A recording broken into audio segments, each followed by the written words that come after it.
Kama kuna kitu kikubwa na kizuri ambacho wadau wa soka barani Afrika tunachokisubiri kwa hamu ni kuona kama itatokea mchezo kati ya Nigeria na Congo unajirudia, ule mchezo ambao uliamua nani aende kutafuta nafasi ya kucheza World Cup.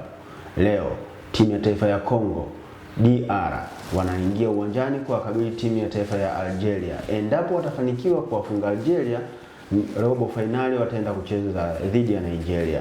Mimi ni Usama Hamisi Usama. Hii ni Ladha za Afrika, niko na Leopard John. Tunaenda kuangazia kwa undani zaidi ni kitu gani ambacho kinaweza kikatokea kati ya mchezo wa Congo DR dhidi ya Algeria, ambao utatupa taswira kama tutakuja tena kuiona playoff ya Nigeria na Congo. Leopard. Algeria wanashuka dimbani kwa kabili Congo. Lakini watu wengi wa mpira wanaomba dua Algeria apoteze leo, ili yale malalamiko wanayoyatoa Nigeria kuhusiana na Congo wanaona yana mashiko. Yani watu wanaitaka robo finali ya Congo dhidi ya Nigeria. Nigeria tayari wako robo finali. Leo ni zamu ya Congo dhidi ya Algeria. Kitu gani tukitarajie? Kwanza tutarajie mchezo mgumu na mchezo ambao ni mzuri kwa kiasi fulani. Unapozungumzia Algeria unakuwa unazungumzia mabingwa wa michuano ya AFCON mwaka 2019, michuano ambayo ilifanyika nchini Misri. Alifika finali akamfunga Senegal bao 1-0. Hii leo kwenye kampeni ya 35 michuano ya AFCON katika hatua ya 16 bora inakwenda kupigwa mechi ambayo ni testi ya finali kabisa.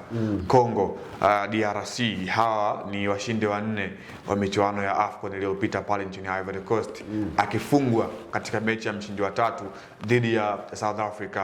Unaangalia performance overall ya Congo waliokuwa nayo katika huu msimu mpaka wamefika katika hatua ya 16 bora. Amekuwa run up kwenye group ambayo alikuwa timu moja na Senegal, aliweza kucompete naye na kutoka naye sare. Kwa hiyo unaona sio timu ambayo ni ya kubeza kwa kiasi. Aina ya wachezaji ambao wanapatikana kwenye kikosi cha Congo, Mesha Kelia, Theo Bongonda, Fiston Mayele, Cedric Bakambu, hao wote wamekuwa wana mchango mkubwa katika kikosi cha mwalimu Sebastien Desabre wa DRC Congo.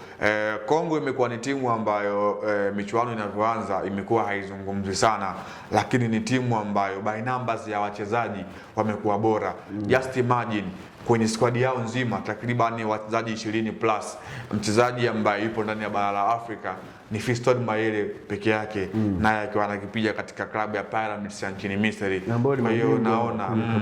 Kwa hiyo unaona ni timu ambayo imejidhatiti kwa kiasi fulani kwa aina ya wachezaji ambao wako nao. Kitu kikubwa kwa Congo, wana walinzi ambao ni very superb. Namzungumzia mtu kama vile Maswaku, miongoni mwa walinzi bora. The same Chancel Mbemba, mlinzi ambaye tumeona katika michuano ya AFCON amekuwa anafanya yeah, of course unaona aina ya walinzi kama hao. So Algeria wana mtu kama vile Riyad Mahrez katika eneo la kushambulia. Ukitaja wale listi ya washambuliaji mpaka hivi sasa ambao wanaongoza kwa mabao, utaanza na Brahim Diaz mwenye mabao 4 akiwa na Morocco. Utamzungumza Ayubu El Kabi akiwa na goli 3 upande wa Morocco, lakini pia utamzungumza Riyad Mahrez Algeria akiwa na mabao 3. Kwa hiyo unaona wanaweza kuwa kama vile vita hivi, timu ambayo mpaka hivi sasa ina mshambuliaji top scorer kwa maana ya Riyad Mahrez akiwa na mabao 3 nyuma ya Brahim Diaz, wakati huo Congo ikiwa inasifiwa sana katika eneo la kulinda wakiwa na Chancel Mbemba. Congo imekuwa ni timu ambayo wamekuwa hawaogopi kuja kukushambulia. Sebastien Desabre ni kocha ambaye tumemshuhudia mara kadhaa akiwa na hiyo falsafa kwamba kama ukimshambulia basi na wewe atakuwa anakushambulia. Ukija na yeye nitakukumbusha wakati Sebastien Desabre akiwa kocha mkuu wa Pyramids, ile Pyramid ambayo ilikuja kusana na Young Africans uwanja CCM Kirumba, ndio aina ya falsafa yake kwamba yeye haogopi kokote ni kambi. Kwa hiyo inakwenda kuwa ni mechi nzuri ambayo ina test ya AFCON, lakini ni mechi ya hatua ya 16 bora ambayo inaakisi finali kabisa kwamba itakuwa ni mechi kama vile ya finali moja kwa moja. Congo wako hatua moja kucheza robo finali, lakini tunafahamu wako kwenye playoff. Hapa kuna wachezaji ambao walikuwa wanatafuta uraia wa Uingereza kulitumikia timu ya taifa ya Uingereza. Mchezaji kama Tuanzebe, Sadik na Wes Bissouma. Wan-Bissaka. Ni wachezaji ambao kimsingi wanaishi England na walikuwa wanatamani kucheza timu ya taifa ya England, wamekosa hiyo nafasi.